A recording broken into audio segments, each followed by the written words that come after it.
자, 우리 말씀 보겠습니다. 제가 한 절, 여러분이 한 절, 마지막 절은 함께 읽겠습니다. 1절부터 6절까지 제가 먼저 읽겠습니다. 형제들아, 내가 법 아는 자들에게 말하노니 너희는 그 법이 사람이 살 동안만 그를 주관하는 줄 알지 못하느냐.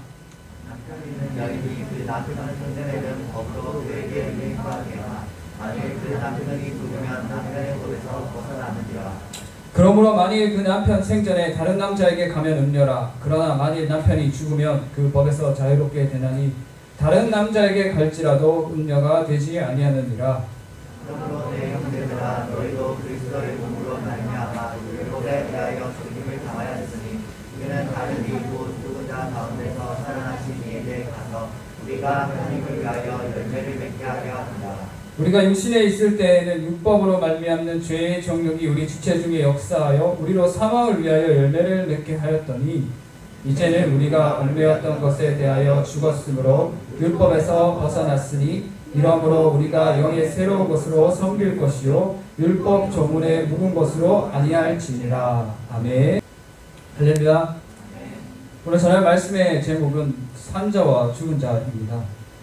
우리 한국 사람들 중에서 한국 사람들이 가장 많이 쓰는 말 중에 뭐가 있는가는 죽겠네입니다. 죽겠네. 아, 배고파 죽겠네. 웃겨 죽겠네. 웃겨 죽겠네. 귀여워 죽겠네. 여기 로마서 7장에서 좀 다른 의미이긴 한데 가장 많이 나오는 말이 바로 죽음입니다. 죽음. 로마서 내내 죽음. 죽겠네 합니다. 죽겠네. 죽음이라고 하면 여러분, 우리 동양 사람들은 서양 사람들하고 좀 다른데 동양 사람들은 이 죽음에 대해서 굉장히 부정적으로 생각해서 생각하지 않으려고 하고 가까이 하지 않으려고 합니다. 원래 죽음 정말 가까이 있는데 저번 주만 해도 상가집 정말 많다는 거거든요. 근데 서양에는 준비를 합니다. 50살부터 자기 죽음을 장의사 불러가지고 이미 몇십 년 후에 있을 것까지 스케줄 다 짜놓고 옷도 막 고르고 60살들 뭐 이렇게 다 합니다. 우리는 되게 생각하지 않죠. 나하고는 아무 상관없어. 죽음에 대해서. 그렇게 생각하지 않습니까? 오늘 이 시간에는 이 죽음에 대해서 다뤄보고자 합니다. 우리가 알고 있는 죽음은 뭔가? 그리고 이 본문에서 바울이 말하고 있는 죽음은 뭔가? 또 그 죽음을 통해서 성도가 어떻게 변화되고 삶을 살아가는가? 그걸 한번 알아보고자 합니다. 제가 이게 인터넷에 한번 찾아봤어요. 정말 이렇게 세계보건기구에서는 뭐라고 얘기하는가 하면 소생할 수 없는 삶의 영원한 종말. 소생할 수 없는 영원한 종말. 죽음의 사전적 의미, 생명체의 삶이 끝나는 것, 생의 종말. 다분히 추상적이고 포괄적이죠. 되게 포괄적이잖아요. 그래서 의학계로 다시 들어가서 찾아봤어요. 심장 정지설, 그 다음에 여기 의학 쪽에 계신 분 아시죠? 심장 정지설, 뇌 정지설. 그리고 세 가지 장기가 있는데 인간의 중에 세 가지 중에 심장, 뇌, 폐. 이 중에 한 가지라도 멈추면 다른 두 가지가 금방 멈추기 때문에 사망이라고 선언을 한다고 합니다. 의학계에서. 즉 다시 종합하면 육체의 기능이 정지해서 움직이지 않는 상태, 이것을 죽음이라고 얘기합니다. 사전적 의미에서. 그러면 성경에서는 이 죽음이 뭔지 한번 알아볼까요? 성경에 보면 죽음이 한 가지 의미가 아니고 엄청 많이 나와 있어요. 엄청 많이. 구약까지 찾으면 죽음에 대해서 정말 많이 다루거든요. 그런데 우리가 오늘 이 시간에는 이 로마서 7장 안에 있는 바울이 죽음 하는 거, 요것만 보겠습니다. 요것만. 바울이 그 로마서 7장에 있는 이 로마서 전체 흐름에서 말하고 있는 죽음이 뭔가 간단하게 한 줄로 표현하면 하나님 앞에서 죄의 값으로 받게 되는 법적인 상태가 바로 죽음입니다. 법적인 상태. 징벌적 개념이 바로 바울이 말하는 사망, 죽음입니다. 우리 말씀 한번 같이 읽어볼까요? 로마서 7장 1절부터 2절까지 시작. 형제들아, 내가 법 아는 자들에게 말하노니 너희는 그 법이 사람이 살 동안만 그를 주관하는 줄 알지 못하느냐. 남편 있는 여인이 그 남편 생전에는 법으로 그에게 매임받으나 만일 그 남편이 죽으면 남편의 법에서 벗어나느니라. 아멘. 처음에 바울이 법 아는 자들에게 말하노니 이렇게 얘기합니다. 이거는 수사학적 표현으로 정말 법 아는 사람들에게 얘기하는 게 아니라 이렇게 비꼬는 거예요. 법 모르는 사람들한테 법 아냐고 이렇게 묻는 거죠. 그 당시에 율법 사람들 있었죠. 율법자들. 그 사람들은 자기가 법을 안다고 생각을 하지만 바울이 보기에는 법을 제대로 알지 못하는 사람들입니다. 그런 사람들에게 얘기를 합니다. 법 집행은 산 사람에게만 적용된다. 산 사람에게만. 아까 얘기했죠. 하나님 앞에서 법적인 선언이 죽음이라고. 그 법적인 선언이 이루어져 가지고 죽은 상태니까 법을 물을 수가 없는 거예요. 법을 물을 수가 없는 거예요. 그런데 보세요. 정말 그런 뜻인지, 정말 그런 뜻인지 여러분 생각을 해보세요. 이 성경을 읽는 사람이 죽은 사람입니까? 우리가 죽은 사람입니까? 아니잖아요. 죽으면 어떻게 구원을 받아? 맞잖아요. 내가 죽었는데 어떻게 내가 법을 지키고 뭐 말씀을 듣고 이렇게 하냐고. 우리가 죽은 게 아니고 6장의 내용을 자세히 살펴보면 뭐라고 쓰여져 있느냐면 예수님이 죽으실 때 우리와 함께 죽으시며 세례를 받으십니다. 세례를 받으시고 장사하십니다. 죽은 거는 진짜로 죽은 거는 예수님인 거예요. 예수님. 그 법적인 죗값을 대속하신 분이 예수님인 거예요. 우리가 죽은 게 아니고 우리는 그 죽음에 참여하는 거지. 무슨 뜻인지 아시겠죠? 정말로 죽으신 분은 예수님이에요. 예수님. 그 죗값은 우리가 치를 수가 없었어요. 우리는 징벌받아야 마땅하지만 그 죗값을 치를 수 없었어요. 구원을 위해서. 예수님밖에 없었어요. 예수님이 정말로 죽으신 거예요. 우리 앞에서. 우리 앞에서 죽으신 거예요. 그 죽음입니다. 죄에 붙들린 인간은 하나님 없이 그 법에 매여서 종으로 살았습니다.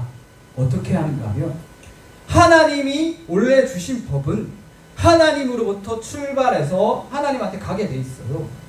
그 법이 하나님을 위해서 있다. 인간을 위해서가 있는 게 아니라. 그런데 하나님이 안 계시니까 이 법이 어디로? 안 돼요. 뭐 갈 데가 없어. 법이. 그러니까 어떻게 돼요? 법에 매이게 되는 거예요. 원래 하나님한테 가는 대로 같이 가면 괜찮아요. 그런데 하나님을 인식할 수 없고 하나님이 인생이 없고 믿음이 없으니 그 법에 대해서 계속 정죄를 받는 거예요. 정죄를 받는 거예요. 보세요. 법이 가는 방향하고 반대로 가고 있어요. 반대로. 그러면 역류하게 되죠.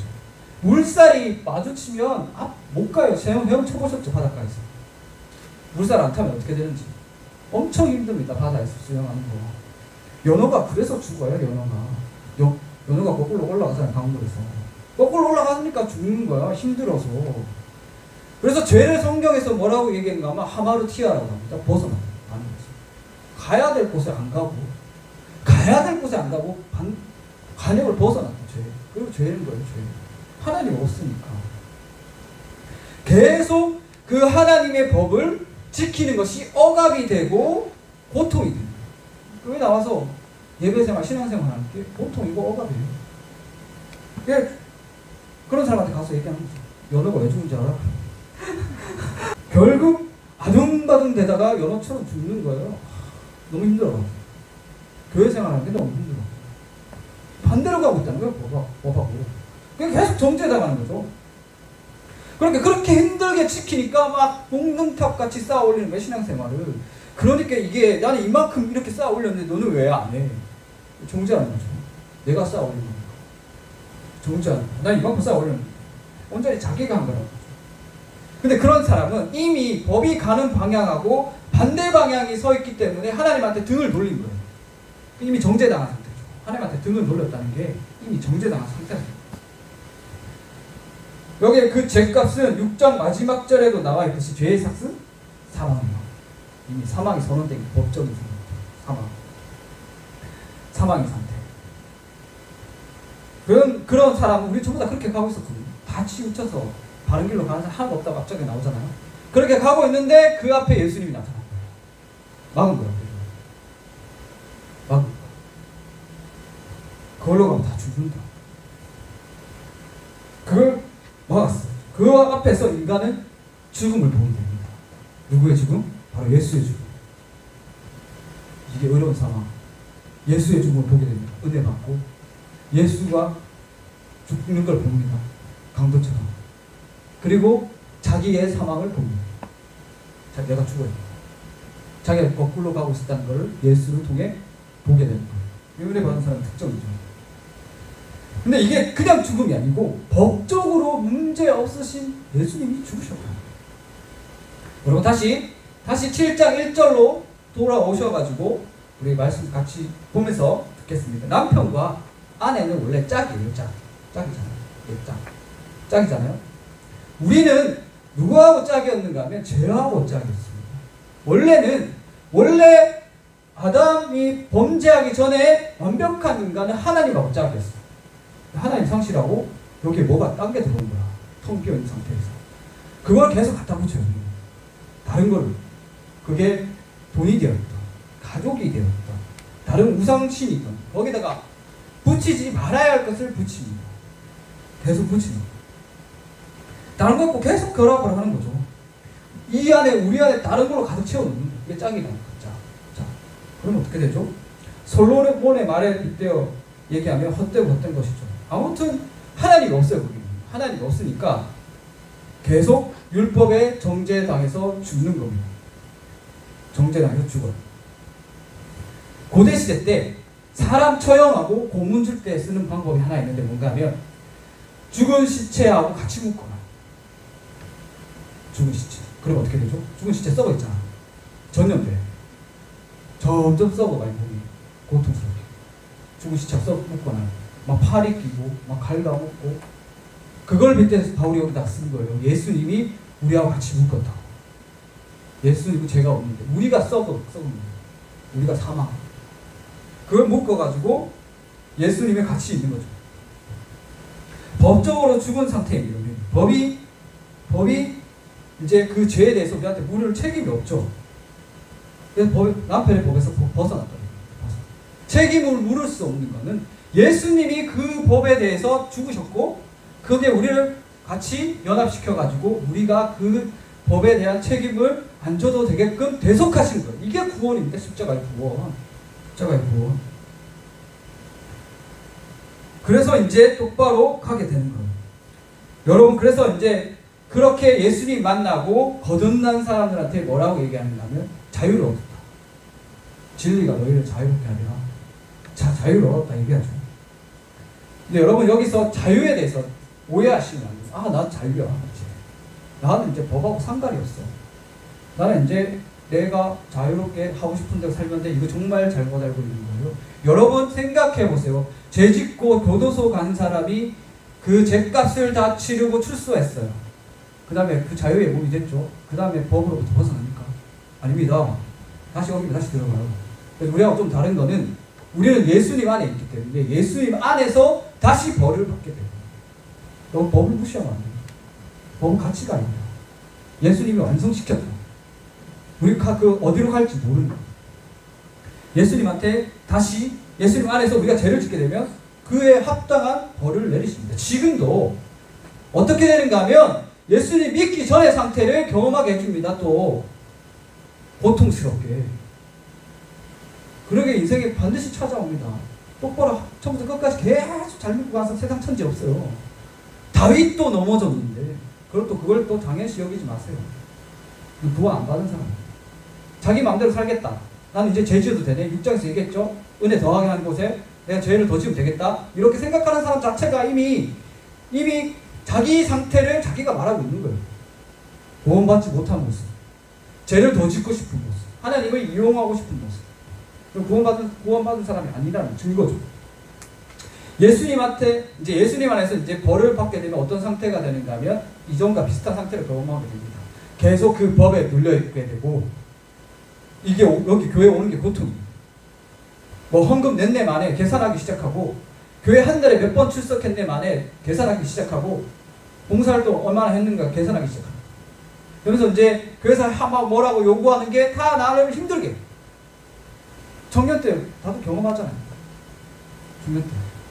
지금 허락하면 저는 진짜 그때 저녁 예배가 있었어요. 저녁 예배, 저녁 7시에 예배가 있었어요. 근데 재밌었어요. 중간에 찬양팀이 3시간씩, 2시간씩 연습할 수 있었어요.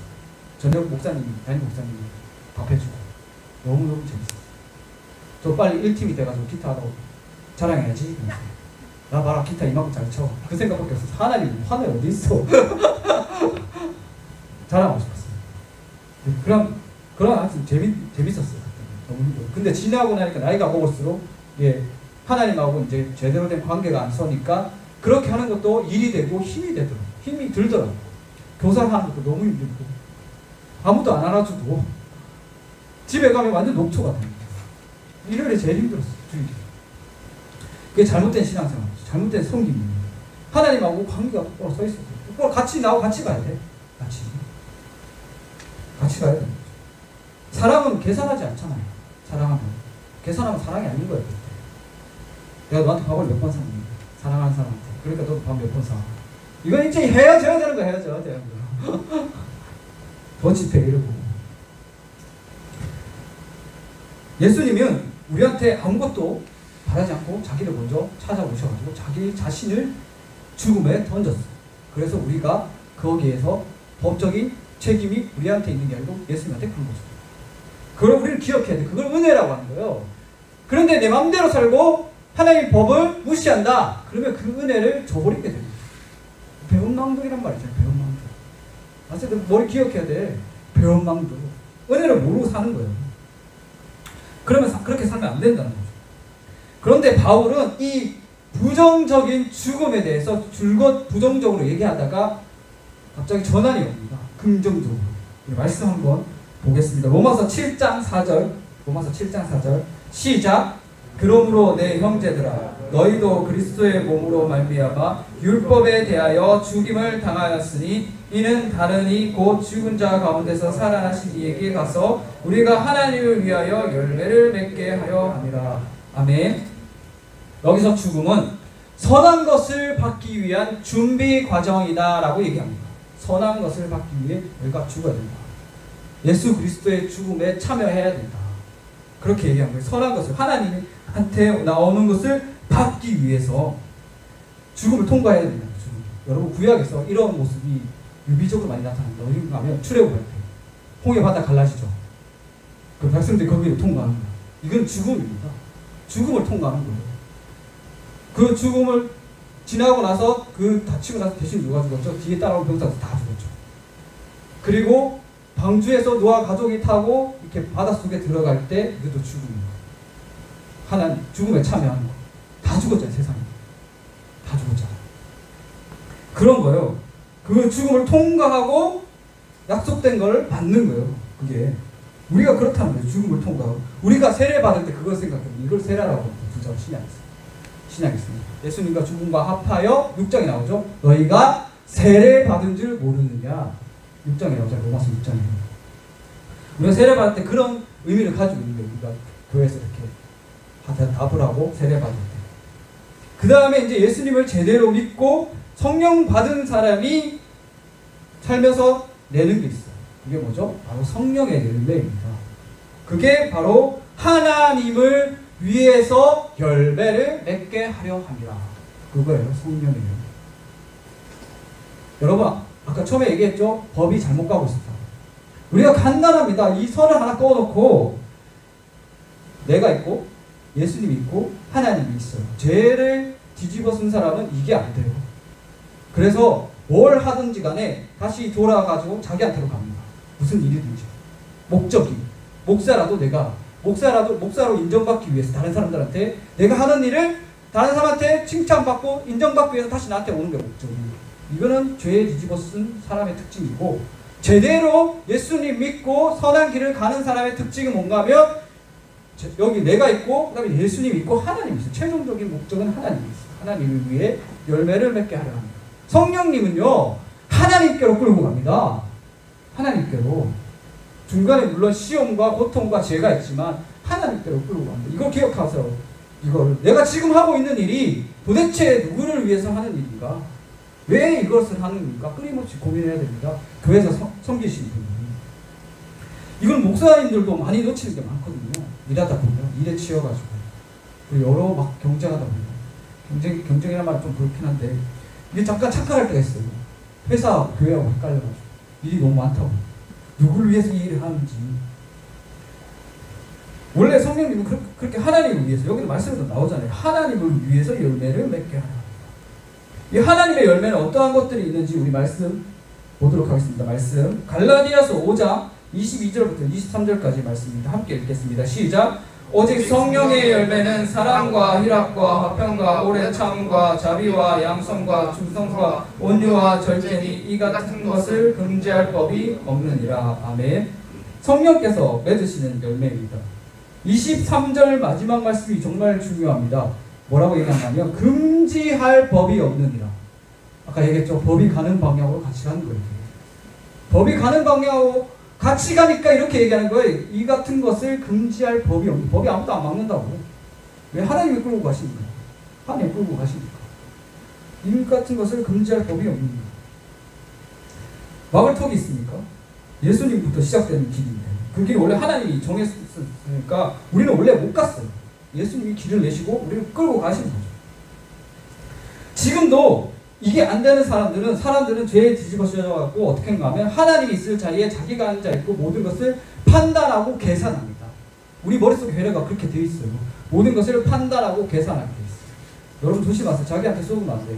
판단하고 계산하는 거. 우리 그 신 앞에서 자기가 진리인 마냥 신이 앞에 계시는데도 예수님 오셨을 때도 그 당시에 바리새인들이 계산하고 판단을 했어요. 예수님은. 되게 재밌죠. 죄에 물들게 되면 이렇게 됩니다. 이게 오만이라는 거, 교만이라고 하죠. 지금도 정말 많이 팽배해져 있습니다. 어떤 지식과 정보가 들어오면요, 여기서 내 식대로 내가 갖고 있는 경험과 지식을 통해서 계산을 하고 판단을 합니다. 정말 당연하잖아요. 근데 우리가 어떤 세상에서 지식을 받아들일 때, 그런데 교회에서는 이것을 죄라고 얘기합니다. 죄. 왜 판단하고 그래요? 우리가 이 교회에서 정말 공식적으로 세워놨는 교리외에서는 판단하고 계산하면 안 되는, 그냥 받는 게 최고입니다. 제일 좋은 상태가 예수님이 빌립보서 2장에서 보여주었던 모습. 자기 걸 다 비우고 종의 형태로 있는 거예요.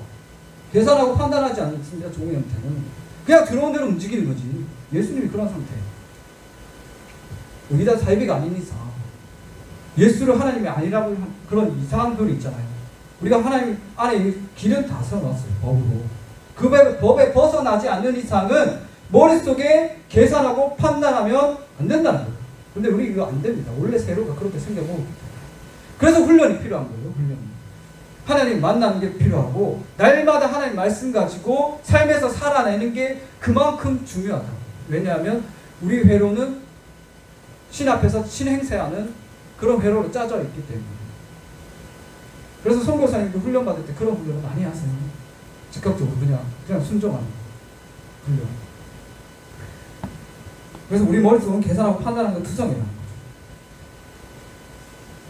우리 하나님의 말씀도 그런 거예요. 하나님의 말씀 듣잖아요. 하나님의 말씀을 계산하고 판단하고. 그리고 우리 식대로 판단하고 또 우리 욕심대로 바꿔가는 사람들이 있어요. 속칭 이단 사이비, 요즘에는 뭐 전능신교나 신천지, 진짜 하나님이 겁이 안 나는가 봐요. 진짜 하나님 말씀에 도하면 어떻게 된다고, 저주받는다고 성경에 분명히 명시를 해놨는데 거기에다가 자신을 끼워놓고 욕심을 끼워놓고 그것을 사람으로 미혹합니다. 여러분 이단이 왜 잘 되는가 하면 우리가 악한 영이에요. 악한 영은 잘 붙어. 우리 속에 악한 영이 많다고, 죄가 많으니까 하나님 말씀보다 잘못되게 더 잘 들어가요. 그래서 쉽게 넘어오는 거예요. 그래서 여러분이 말씀에 대해서 계속해서 공부를 하시고 하나님에 대해 묵상을 하시고 성경에 대해서 계속해서 알아야 돼요. 알아야지 안 넘어갑니다. 그러니까 가만히 앉아 있으면 안 되는 거예요. 알아야 돼요. 하나님 알지 못해서 구약에 싹 다 망했잖아. 호세아가 그렇게 외치고 너희가 하나님을 알려고 하지 않아서 망한다고. 하나님을 바로 알아라. 곧이곧대로 말씀 지키는 거, 이게 제일 좋습니다. 제일 좋아. 순서. 단순한 믿음이 최고입니다.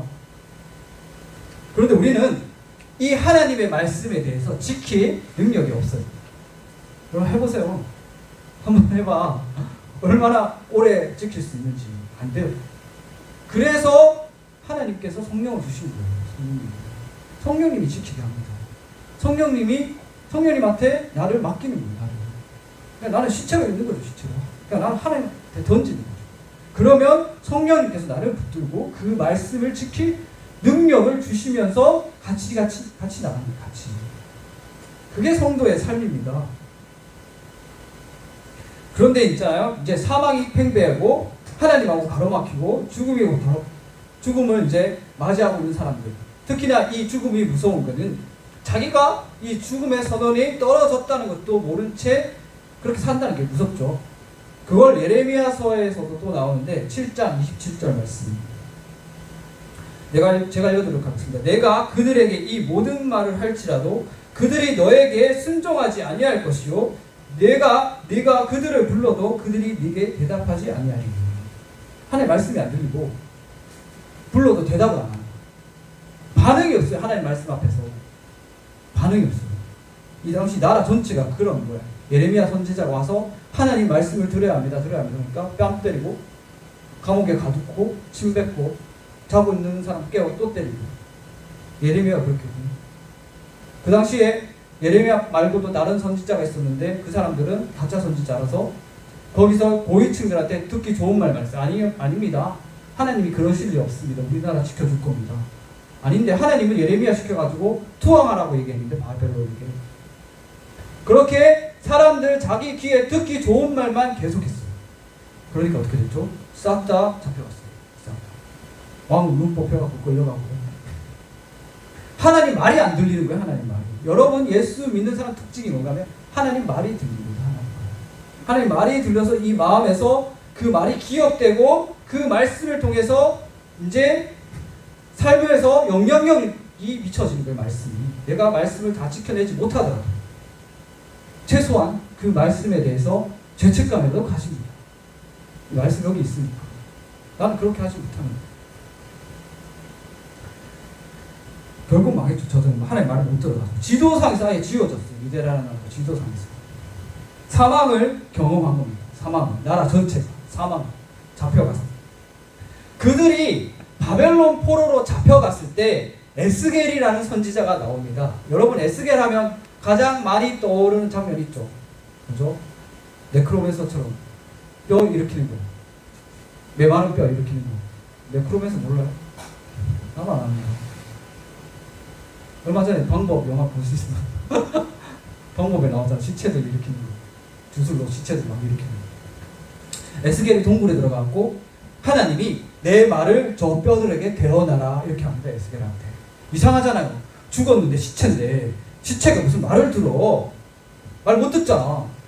근데 하나님이 에스겔더러 뼈들에게 가서 내 말을 대신 전해라 이렇게 얘기하는 거예요. 무슨 뜻인가 하면 그 시체는 죄악에 뒤집혀가지고 죽음을 경험하고 있는 사람들을 빗대어서 하는 이야기인 거예요. 나라 전체가 쫄딱 망해가지고 바벨론에 잡혀갔으니까 나라 전체가 그 모양인 거야. 하나님 말 안 듣고 시체처럼 동굴 안쪽에 버려져 있어요. 뼈만 남아가지고. 근데 하나님 말씀을 대언하니까 어떻게 해요? 뼈가 일어납니다. 일어나더니 살이 생기고 완전히 맞춰집니다. 뭐라고 하는가 하면 37장 보시면 4절부터 5절에 또 내게 이르시되 너는 이 모든 뼈에게 대언하여 이르기를 너희 마른 뼈들아 여호와의 말씀을 들을지어다. 주 여호와께서 이 뼈들에게 이같이 말씀하시기를 내가 생기를 너희에게 들어가게 하리니 너희가 살아나리라. 너희가 살아난다. 하나님 말씀이 들리면 살아납니다. 지금도 똑같습니다. 하나님 말씀이 들리면 살아납니다. 속된 말로 제 식대로 표현하면 뭔가 하면 야 이 시체들아 하나님 말 좀 들어. 야 이 시체들아 하나님 말 좀 들어. 제 청년 때 맨날 그러고 다녔는데 막 정지하면서 시체들아 말 좀 들으라고. 하나님 말씀이 뭔지 알아? 강준아. 그러면 안 돼요. 그러면 안 됩니다. 하나님한테 혼납니다. 그 시체가 저기 놓여져 있어요. 저 오리고 앉아가지고 시체 위에서 하나님이 말씀을 전하랬어. 그래서 얘기를 전하는 거야. 그러니까 하나님 이제 시체가 일어나는 거죠. 여러분 영적인 시체는 그 죄악이 판치는 구약 시대를 대표하는 모습이라고 할 수 있습니다. 영적인 시체. 아무것도 안 보이고 아무것도 안 들리고 자기 욕심대로 자기 소견대로 자기가 생각하는 대로 그냥 살아가는 거. 그게 영적인 시체입니다. 하나님이 없는 거죠. 왕이 없어요.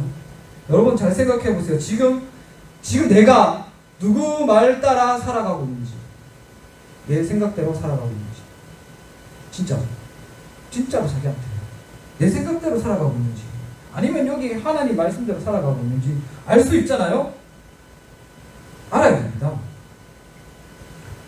하나님께서 말씀하실 때는 이것을 허공에다가 외치는 게 아니라 우리한테 얘기하고 있는 거라니까. 우리한테.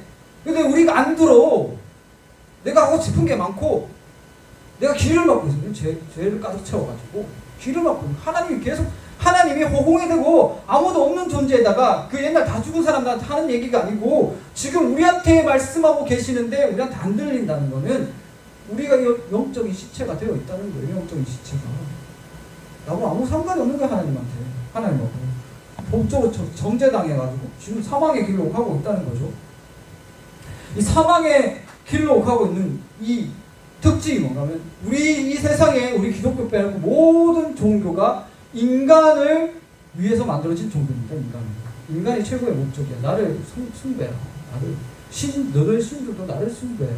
내 소원을 들어달라 이거죠. 그렇죠? 근데 이런 회로를 가지고 교회 안에 들어와서도 많은 분들이 그렇게 살아갑니다. 자기 예수님이죠. 예수님과 하나님에 대해서는 절대 알려고 하지 않고 내가 이루고 싶은 거, 내 요구만 들어달라고 끊임없이 평생 죽을 때까지 그렇게 신앙생활 하시는 분이 계세요. 잘못된 거죠. 교회에 들어와서 우상숭배하는 거예요. 우상숭배. 이걸 우리가 잘 캐치해야 되는데 지금 내가 누구를 위해서, 내 요구를 위해서 이 자리에 나오는 하나님을 위해서 살아갑니다. 삶의 변화가 없다면 반드시 생각해 봐야 됩니다. 내가 지금 누구를 믿고 있나? 나 자신을 믿고 있나? 하나님을 믿고 있나? 생활에 변화가 없으면 나 자신을 믿고 있다면 빨리 자신의 상태를 알고 하나님께로 돌아가야 돼요. 어떻게 하는 거냐? 될 때까지 기도하는 겁니다. 이게 최고의 빨라요.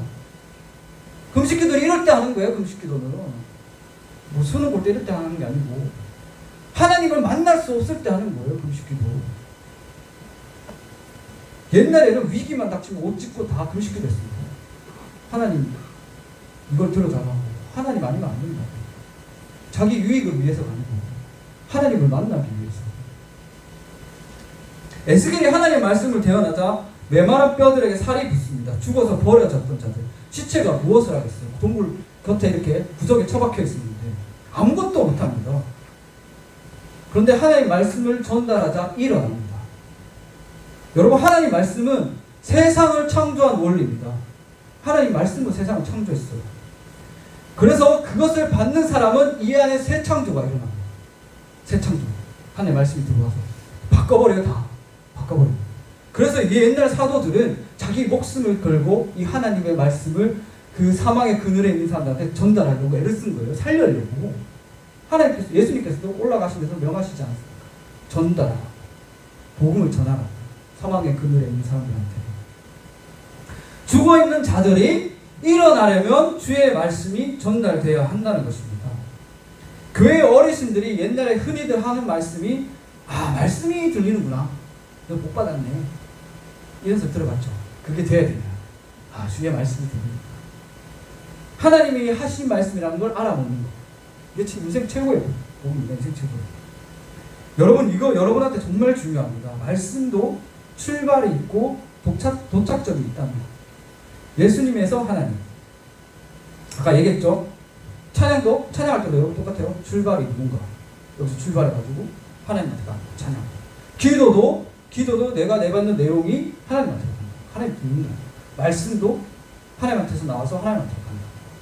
무조건 우리 교회 안에서는 출발과 목적에 대해서 분명히 알아야 된다. 내가 지금 뭐 때문에 이 일을 하는가? 그것도 사람들한테 인정받기 위해서 하는가가 아니라 에스겔이 말씀 선포했는 거 여러분 기억하시기 바랍니다. 죽은 사람들한테 말씀을 전하자 일어났다는 거. 여러분, 우리 함께 성경 말씀 읽어볼까요? 에스겔 37장 10절부터 14절까지 말씀. 에스겔 우리 앞에도 읽고 찾아보셔도 됩니다. 시작. 이에 내가 그 명령대로 대언하였더니 생기가 그들에게 들어가매 그들이 곧 살아나서 일어나 서는데 극히 큰 군대더라. 또 또 내게 이르시되 인자야 이 뼈들은 이스라엘 온 족속이라. 그들이 이르기를 우리의 뼈들이 말랐고 우리의 소망이 없어졌으니 우리는 다 멸절되었다 하느니라. 그러므로 너는 대언하여 그들에게 이르기를 주 여호와께서 이같이 말씀하시기를 내 백성들아 내가 너희 무덤을 열고 너희로 거기에서 나오게 하고 이스라엘 땅으로 들어가게 하리라. 내 백성들아 내가 너희 무덤을 열고 너희로 거기에서 나오게 한즉 너희는 내가 여호와인 줄을 알리라. 내가 또 내 영을 너희 속에 두어 너희가 살아나게 하고 내가 또 너희를 너희 고국 땅에 두리니 나 여호와가 이 일을 말하고 이른 줄을 너희가 알리라. 여호와의 말씀이니라. 아멘. 여기서 한 줄만 기억하시기 바랍니다. 내 백성들아 내가 너희 무덤을 열고 너희로 거기에서 나오게 한즉 너희는 내가 여호와인 줄 알리라. 무덤에서 나오게 하신다. 사망에서 나오게 하신다. 여러분 삶에 그런 축복이 있기를 주님의 이름으로 축원합니다. 또한 여러분 주변에 있는 사람이 무덤에서 나오는 역사가 있기를 주님의 이름으로 축원합니다. 그러기 위해서는 어떻게 해야 되겠죠? 에스겔처럼 하나님의 말씀을 들고 가는 거예요. 전달하는 겁니다. 인생에서 단 한 번이라도 복음을 증거해서 한 영혼이 살아나는 경험을 하면 그보다 값진 경험이 없습니다. 말씀 맺겠습니다. 마땅히 죽어야 했던, 아니 이미 죽어있던 우리는 주님으로부터 생명을 받았습니다. 그 말씀이 들리고 그의 영으로 새 삶을 얻으셨다면 여러분 그 생명 자신이 혼자만 갖고 있지 마시기 바랍니다. 여러분 주위에 전달하십시오. 자신을 죽여서 전달하셨던 예수님 만나셨다면 여러분 그냥 가만히 있으면 안 되는 겁니다. 그분 말씀 따라 전하십시오. 죽었다가 산 사람은 삶을 전할 것이고 죽은 사람은 죽은 그대로 있다는 것을 오늘 말씀을 통해 하시기를 주님의 이름으로 축원합니다. 우리 기도하겠습니다.